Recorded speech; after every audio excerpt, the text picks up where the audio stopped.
Hello दोस्तों, कैसे हैं आप सब? आशा करते हैं कि आप सब बहुत अच्छे होंगे। और ये हमारी जो Q10 PYQ सीरीज चल रही है।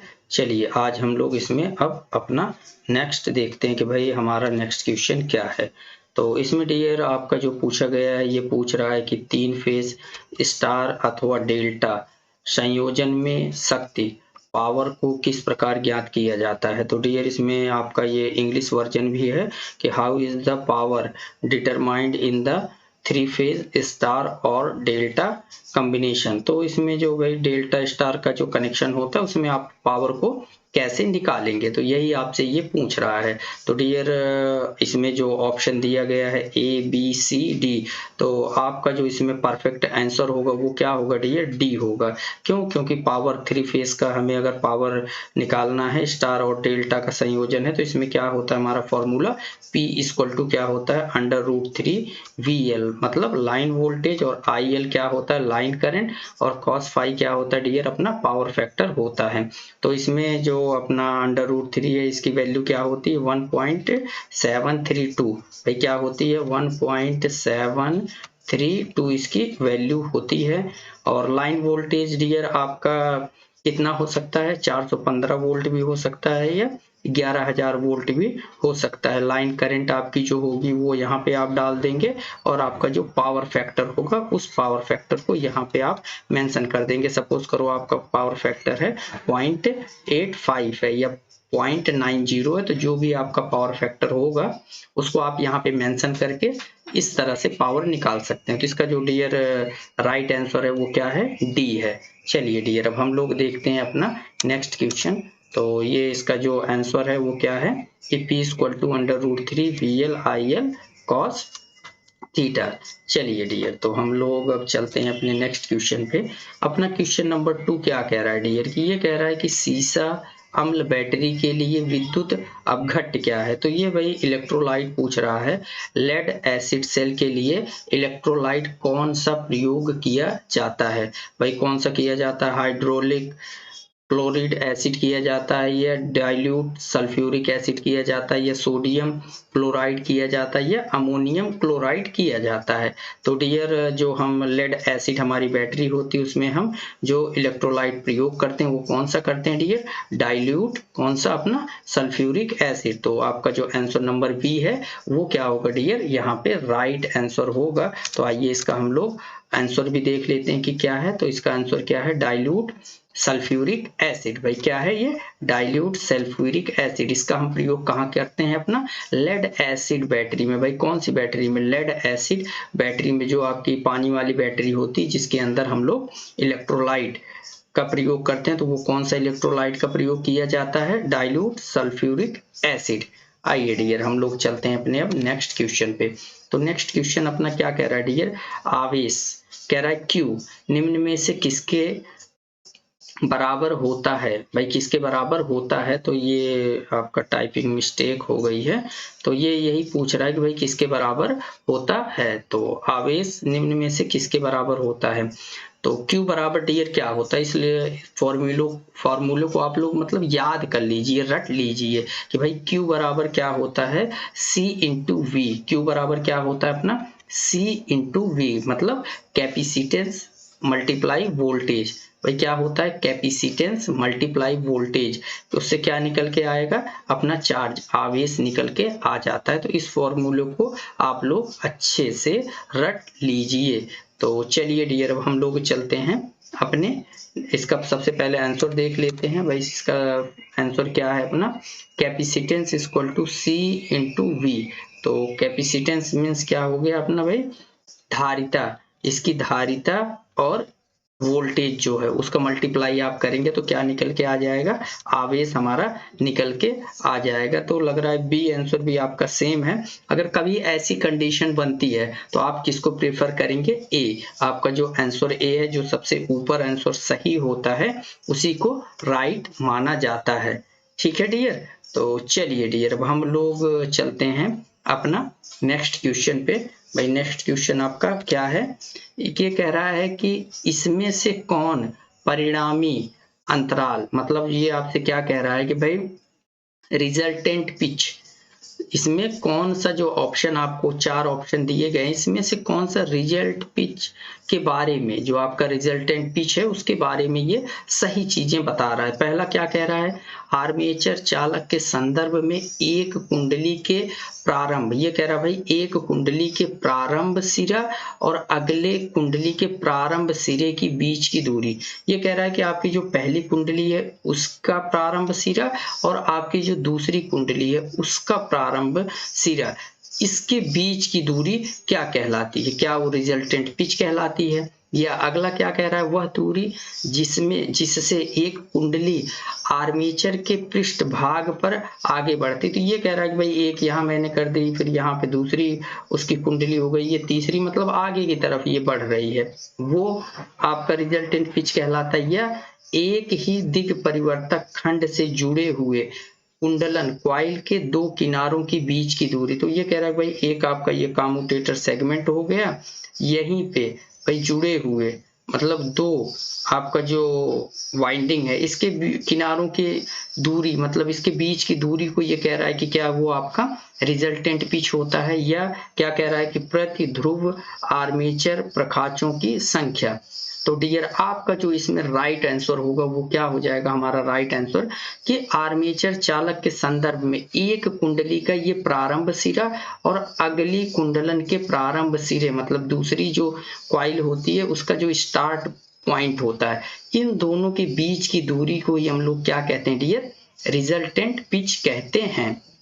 तो यही आपका परिणामी पिच होता है। तो आपका इसमें ऑप्शन कौन सा राइट हुआ डियर, ऑप्शन नंबर ए इसमें क्या है आपका राइट है। तो आइए इसका हम लोग आंसर देखते हैं। तो इसका भाई आंसर क्या है कि आर्मेचर के संदर्भ में एक कुंडलन के प्रारंभ और अगले कुंडलन के प्रारंभ सिरे के बीच की दूरी, तो यही आपका क्या है डियर राइट आंसर है। ये क्या कहलाता है, रिजल्टेंट पिच कहलाता है। आइए डियर हम लोग चलते हैं अब अपने नेक्स्ट क्वेश्चन पे। नेक्स्ट क्वेश्चन डियर क्या कह रहा है कि किस प्रकार की गति नियंत्रण विधि, भाई स्पीड कंट्रोल की बात कर रहा है, विधि आर्मेचर नियंत्रण में नहीं मानी जा सकती। भाई जो आर्मेचर की जो गति नियंत्रण विधि है उसमें प्रयोग नहीं की जा सकती। तो ये थोड़ा सा आपको घुमाया गया है, तो जो एग्जामिनर होता है वो थोड़ा आपको घुमाता है, तो आप लोग कंफ्यूज बिल्कुल भी नहीं होंगे। तो ये क्या कह रहा है कि भाई ऑप्शन क्या दे रखा है, आर्मेचर पटलन परिवर्तन विधि। ये कह रहा है कि भाई जो आर्मेचर आपका पटलन मतलब लेमिनेशन को कह रहा है ये चेंज कर दो, ये कह रहा है लेमिनेशन को चेंज कर दो, इससे आप स्पीड कंट्रोल कर लो मतलब कर सकते हो। अगला क्या कह रहा है, आर्मेचर टर्मिनल वोल्टेज कंट्रोल। भाई आर्मेचर के टर्मिनल का वोल्टेज कंट्रोल, हाँ अगर हम आर्मेचर के टर्मिनल का वोल्टेज कंट्रोल कर लेंगे तो हम स्पीड को क्या कर सकते हैं, कंट्रोल कर सकते हैं। यह क्या कह रहा है, ये आर्मेचर रेजिस्टेंस कंट्रोल मेथड, भाई इस मेथड से भी हम स्पीड को कंट्रोल कर सकते हैं। अगला क्या है, शंटेड आर्मेचर कंट्रोल मेथड, इस मेथड से भी हम लोग इसकी स्पीड को कंट्रोल कर सकते हैं। तो लेकिन ये क्या कह रहा है कि भाई नहीं मानी जाती, मतलब आर्मेचर नियंत्रण में नहीं मानी जाती। तो ये कह रहा है कि इसमें से कौन सी ऐसी विधि है जिसके द्वारा हम लोग स्पीड को कंट्रोल नहीं करते हैं। तो भाई लेमिनेशन से तो हम स्पीड को कंट्रोल करते नहीं हैं, इसलिए हमारा ऑप्शन कौन सा राइट हो जाएगा, ऑप्शन नंबर ए हमारा क्या हो जाएगा डियर राइट हो जाएगा। और ये तीनों जो विधियां हैं आपकी, इसके द्वारा हम लोग आर्मेचर की स्पीड को हम लोग कंट्रोल कर सकते हैं। तो ये आपकी क्या है कि स्पीड कंट्रोल मेथड है। चलिए डियर तो हम लोग इसका आंसर देख लेते हैं। इसका आंसर क्या है भाई, आर्मेचर पटलन, मतलब इसमें क्या रहा है भाई आर्मेचर लेमिनेशन। तो आर्मेचर लेमिनेशन हम किस लिए करते हैं भाई, एडी करंट को कंट्रोल करने के लिए, ना कि स्पीड को कंट्रोल करने के लिए। चलिए दोस्तों हम लोग अब चलते हैं अपने अगले क्वेश्चन पे। अगला क्वेश्चन क्या कह रहा है भाई आपका, स्टार डेल्टा स्टार्टर का ओवरलोड रिले कितना होता है भाई, ये कह रहा है कि जो आपका स्टार डेल्टा स्टार्टर होता है उसमें जो ओवरलोड रिले होता है वो कितने परसेंटेज पे सेट होता है। तो इस डाटा को आप लोग आंख बंद करके दिमाग खोल के अच्छे से याद कर लीजिए, कितने पे हमारा सेट होता है, फुल लोड करंट का 58%। भाई फुल लोड करंट का 58%, ये डाटा आप लोगों को याद रहना चाहिए, जिससे कि जैसे ही एग्जाम में आपका ये क्वेश्चन आए और तुरंत आप ऑप्शन देखते ही लगा दो कि भाई फुल लोड का 58% होता है। तो चलिए डियर, इसका हम लोग आंसर भी देख लेते हैं। इसका आंसर क्या है, फुल लोड का 58%। आइए अब हम लोग चलते हैं अपने अगले क्वेश्चन पे। अगला क्वेश्चन क्या कह रहा है कि सिंगल फेस मोटर में स्टार्टिंग और रनिंग के बीच, भाई जो स्टार्टिंग और रनिंग जो आपकी वाइंडिंग होती है उसके बीच ये पूछ रहा है कि कितने डिग्री का अंतराल होता है, कितने डिग्री का फेज अंतर होता है। तो सिंगल फेज में आप सभी लोगों को पता है कि हमारा जो इलेक्ट्रिकल डिग्री का अंतर होता है वो क्या होता है डियर, आपका 90 डिग्री। भाई क्या होता है, 90 डिग्री। दो फेज के बीच में हमारा जो इलेक्ट्रिकल अंतर होता है या दो वाइंडिंग के बीच में जो हमारा इलेक्ट्रिकल डिग्री होती है वो कितनी होती है, 90 डिग्री होती है। तो सिंगल फेज में भाई अपनी दो वाइंडिंग होती है, एक स्टार्टिंग वाइंडिंग होती है और एक रनिंग वाइंडिंग होती है। तो इन दोनों के बीच में जो फेज का डिफरेंस होता है वो कितना होता है, 90 डिग्री। भाई 90 डिग्री होता है। चलिए डियर, इसका हम लोग आंसर देख लेते हैं। तो आपका क्या है राइट आंसर, 90 डिग्री। तो आप लोग इसको याद कर लीजिएगा भाई, स्टार्टिंग और रनिंग वाइंडिंग के बीच फेज अंतराल 90 डिग्री का होता है। आइए हम लोग अब अपने नेक्स्ट क्वेश्चन को देखते हैं। ये क्या भाई आपसे कह रहा है, आर्द्रता कंपन। अच्छा जी, आर्द्रता कंपन मीन्स क्या हो गया, ह्यूमिडिटी एरर। भाई ये आपसे ह्यूमिडिटी एरर पूछना चाह रहा है कि क्या होता है, आपका एक कोई मीटर है उसमें ह्यूमिडिटी एरर क्या कहलाती है। आपका एक इंस्ट्रूमेंट है जिससे हम मेजरिंग इंस्ट्रूमेंट कहते हैं, तो उसमें जो आर्द्रता कंपन है मतलब ह्यूमिडिटी एरर को हम लोग क्या नाम देते हैं, क्या कॉल्ड करेंगे कि भाई ये क्या होती है, स्विचिंग त्रुटि होती है या ह्यूमन एरर होता है या डिवाइस त्रुटि होती है या इन्फ्लुएंस एरर होता है।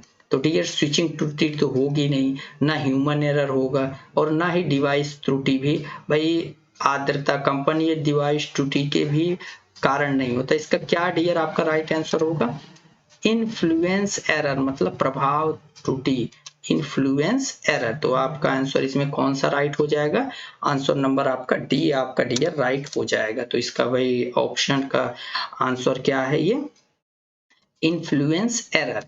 तो इसके कारण क्या हो जाता है, हमारा ह्यूमिडिटी एरर आता है, आर्द्रता कंपन। भाई ह्यूमिडिटी एरर किसके कारण आता है, इन्फ्लुएंस एरर, इन्फ्लुएंस त्रुटि के कारण हमारी ह्यूमिडिटी एरर आती है। चलिए डियर, अब हम लोग चलते हैं अपने नेक्स्ट क्वेश्चन पे। अगला आपका क्वेश्चन क्या कह रहा है कि 3 फेज प्रेरण मोटर, प्रेरण मोटर बोले तो इंडक्शन मोटर का वर्गीकरण किस आधार पे होता है। तो आपसे पूछना चाह रहा है कि classification of 3 phase induction motor on what basis आप डिक्लेयर कर सकते हैं भाई कि किस बेस पे आप 3 फेज मोटर का क्लासिफिकेशन या वर्गीकरण कर सकते हैं।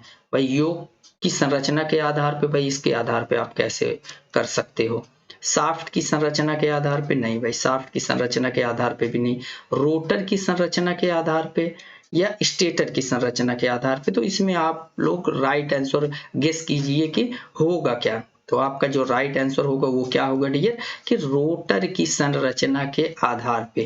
भाई किसकी संरचना के आधार पे, रोटर की। क्या होगा आपका इंग्लिश में क्या होगा, based on structure of the rotor. भाई रोटर की संरचना के आधार पर हम लोग इंडक्शन, जो हमारा 3 फेज इंडक्शन मोटर होती है उसका वर्गीकरण किया जाता है। तो इसका हम लोग आंसर देख लेते हैं क्या है, आंसर क्या कह रहा है आपका, रोटर की संरचना के आधार पे। तो चलिए डियर, अब हम लोग चलते हैं अपने लास्ट क्वेश्चन पे। लास्ट क्वेश्चन आपका क्या कह रहा है, विद्युत उपसाधनों के टर्मिनल, विद्युत उपसाधनों के टर्मिनल जैसे स्विच, सॉकेट आदि बने होते हैं। तो भाई स्विच सॉकेट किस चीज के बने होते हैं, तो आप लोगों को ये याद होगा और आप लोग लंबे समय से तैयारी भी कर रहे हैं। तो इसका क्या ऑप्शन हो जाएगा? ब्रास। भाई किसका बना होता है? पीतल का बना होता है। पीतल।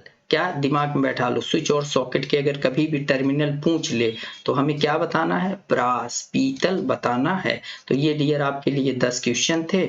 आशा करता हूँ कि आपको इससे काफी जानकारी मिली होगी। तो ठीक है डियर, आप सभी लोगों का देखने के लिए इस वीडियो को बहुत बहुत धन्यवाद।